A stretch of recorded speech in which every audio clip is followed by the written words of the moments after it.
Good afternoon, everybody. It's the 2nd of June, Monday, 2025. And there's not that much news really to be putting out. It's all the same stuff, except there's some big news. It was the attack by Russia. No, it's attack by Ukraine.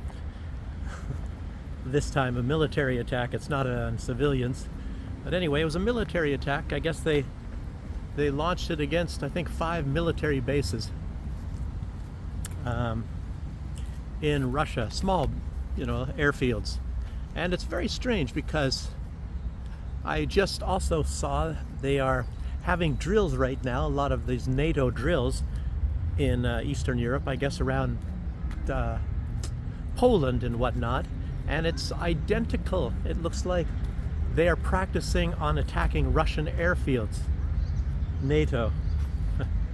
Along with that, and I didn't even write it in my news, but Great Britain is telling their people that it's going to be war. It's going to be war against Russia. Keir Starmer even came out and said that. And some people in the British military are connected are saying, we're ready to go to war against Russia. I have no idea where the heck they come up with this stuff, why they're saying it now. I think it's because it looks like these peace negotiations are futile, and they definitely want to keep a war going. And there's a lot of theories on that. Why do they want to keep the war going? Why do they want a war in the first place? War is a sign of instability, and instability means bad economics. And that's very strange, because that's one thing that Lukashenko always stresses is he wants stability. He's like the most anti-war president probably on earth, but nobody ever sees him as that. But it's very strange if you really think about it.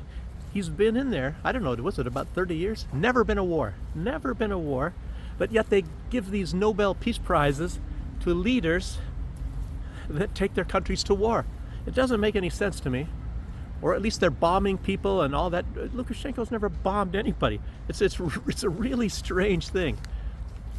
But they'll never give him a Nobel Peace Prize. Instead, they give it to Obama, the drone president. I mean, the guy who started more wars than any president in my lifetime. He got a Peace Prize. Well, that's how things work out, as you guys already know. I'm just going to sit on a bench or something. There's some old lady sitting over there. She's still there. No, she's not there, but there's people staring right at me. I don't want to be. Maybe I can go to this bench. Why not? I don't really like to be hanging around people. It's kind of distracting, and they're staring at you and things like that too. Okay, so I'll get into these attacks. There's a lot of information about that. They know very, very much, and it's a very intricate operation, and it was directed by the SBU, the secret, whatever that is mean for Ukraine. It's like their CIA. But anyway, 5 drone attacks. And it's not like there was 5 drones. There were hundreds of drones used, and I think it was 2 containers. See, they were launching them from container trucks, and I guess there's 2 of them. Some old lady watching me hears me speaking English, I guess. This old lady over here. Anyway, there's 2 of them maybe failed. They caught on fire on the way in or something like that, maybe because it was too much crap in them. Oh boy, there's someone over here. Maybe I don't want to go sitting. I don't want to be disturbing other people. Probably some young Garel. Ooh. Maybe I should go back over there. Somebody's trying to hide, I think, looks like. Trying to get some peace. I can respect that. Okay, let's see. And they were in Siberia, Murmansk. And I was going to ask the question until I read more and I found out more about it. I said, well, how can they be launching these things, these long distances, way up into far northern Russia and then Siberia? Yeah, it's because they smuggled them in, I guess, over quite a long period of time. Oh, let me read my thing because I might miss something here. Yeah, also in the Far East and the far north, most of the strikes were repelled. I guess 2 of you can say were kind of successful. I guess they did some damage to some planes. They were after some of these what are these M8s or whatever, the surveillance planes, and then some bombing planes, Tupolovs. So, but they can repair those planes, I guess. And one was very much on fire. I think they were trying to downplay it in the Russian news, but in fact it was a little bit worse than what they said. In other words, they did have 2 successful attacks, I should say. Okay, no casualties though. And I don't know, they smuggled in and they hid these drones into places, smuggling in lots of drones, like, I don't know, maybe 100 drones or so in each attack. As I said, Ukraine is now launching drone swarms, but the planning from this went on for 1.5 years. So does that mean that they could have formed drones 1.5 years ago? I don't think so. I don't really understand what that was all about, or maybe that was something they added to it afterwards. And I guess the Operation Spiderweb is what it was called. And a lot of people are saying that's going to have a negative effect on Zelensky's reputation, or Ukraine's reputation. I don't really know. Okay, so they gradually transported over a long period of time. And Zelensky, I guess, was personally involved in a lot of that planning. And it says here 117 drones, but there was a lot more, at least hoping to be involved in that. So I think a lot of the information that I was getting was not actually that accurate. I think there were hundreds of drones, not like 117. So some of the people involved have been detained, and there was one city in Russia where I guess they kept a lot of this stuff, and in a warehouse, and I guess they have detained the guy to find out what he knows, if he knew this was going on. Okay, let's see. Yeah, one of the trucks that didn't make it was in the Amur region, and fire destroyed it. Okay, yesterday I was talking about these bridge attacks. There was 2, Bryansk and in Kursk, and now they know for sure that this was sabotage, and they were explosives planted on those bridges. And of course, 99% chance. I don't know if they directly, really, truly have evidence that Ukraine was involved, but apparently, yes, it is Ukraine. And I should say, I have to mention one thing. It has nothing to do with the news. It is so comfortable here right now.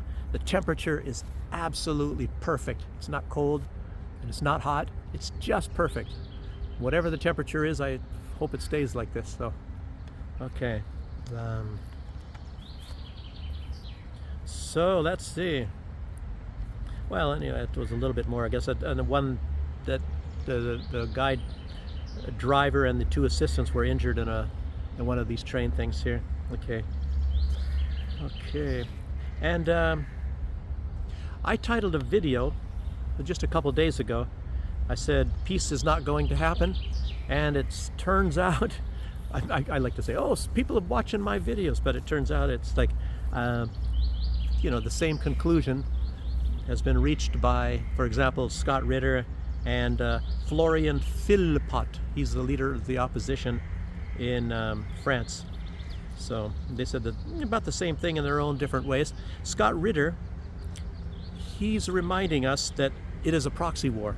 And you gotta not lose sight of that, and I indicate things like that myself, and I think maybe a lot of other people do, because it's well known that the United States is giving weapons and giving cash and very valuable intelligence assistance to Ukraine.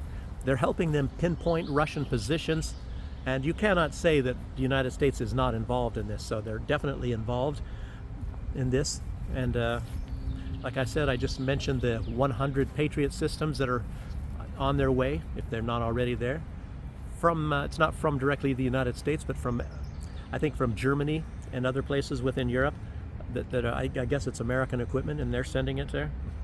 So let's see. It's and yeah, a lot of talk about it. Is this a proxy war? And most everybody comes to the conclusion, yes, it is. Marco Rubio said that.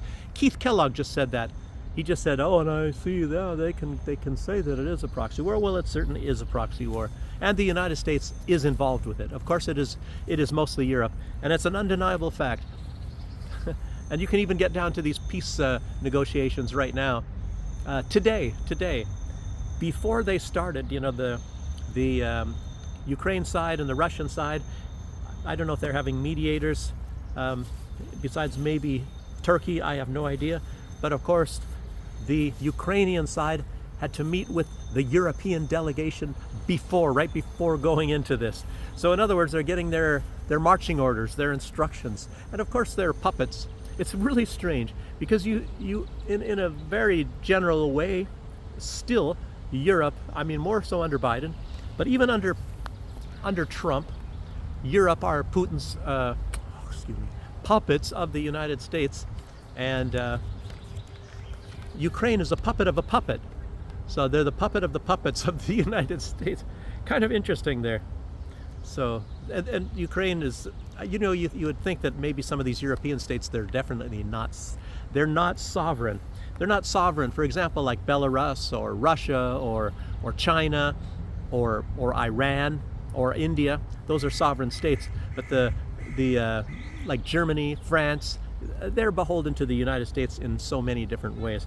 But, you know, less so than, of course, Ukraine is apparently a very willing puppet of all of them until they get what they want, you know. Like I said, it's like Uriah Heep. Oh, we're so humble, we're so humble. Oh, and I think he even called Master Copperfield, you know, and the David Copperfield and all that. And then like David Copperfield travels around, he comes back and Uriah Heep is in charge of the entire firm and runs it like a authoritarian dictator. So, you know, that's what Ukraine's hope would be. You know, maybe it's a little bit like Israel. Israel kind of already runs the United States for a large, you know, at least in the foreign policy area. Okay, so now what? Scott Ritter, he said that it's definitely a proxy war, and of course it is. And of course a lot of people are saying that. And Florian Philippot, he stated the obvious. He said Zelensky and their friends are, well, he didn't say friends, but Zelensky is corrupt. Everybody knows that. Everybody on planet Earth, people that don't, you know, you can talk about how stupid they are if they don't say that. And of course the European Union is corrupt. Anybody that kind of delves into the politics, you know, like, how can you say that Ursula von der Leyen is not corrupt? What about the Pfizer deal? And what about Kaja Kallas or all of them? You know, they do these deals that's like illegal to trade with Russia, but yet they're trading with Russia, their families, to get some extra money. I don't know who was that? Was that that was Kaja Kallas, I believe. There's a huge list of things. So that would be corruption over there, but they're corrupt within their countries big time as well. I mean, things you don't even really know about. What about Olaf Scholz? What about Merz? You know, he's the guy that brought Blackwater in. He's beholden to Blackwater for about everything. Anyway, there's so much corruption anyway, these people in the government. So let's see. And if the war ends, the money at least slows down massively. This Florian Philippot, the leader of the opposition in France, he says that it stops. It doesn't stop, it just, because they have other channels where they're getting corrupt money. But they get a lot of money from war. That's the most profitable thing especially for these corrupt people, very corrupt people. It's the most profitable way to get lots of money is war. And of course you got the drug trade, and you got the dealing with organs and weapons. I mean, weapons trade and all sorts of things. And most of these people are involved a little bit in it, at least in some of these things. But of course it looks legitimate when you're doing it with weapons and things like that. You can hide it a lot easier. And you know, Israel is huge into the organ trade and human trafficking and all, but and of course Ukraine is into all of those things. That's wow. Let's see. So let's see. I already talked about the U.S. giving huge amounts of intel, lots of intel, and of course even through Elon Musk, you can say that as well. The Starlink said that before. Let's see. So anyway, if the war stops, which that's one reason he says they don't want this war to stop, these people in the EU, and neither does Zelensky, because they're getting so much money right now. But it makes you really wonder, well, why don't they just get happy with what money they have. I mean, a lot of this, it's not that it's all necessarily going into their pockets, you know, but they get a big portion of this themselves, and they put it in their hidden bank accounts, their Pandora papers, Panama papers, and all of these things.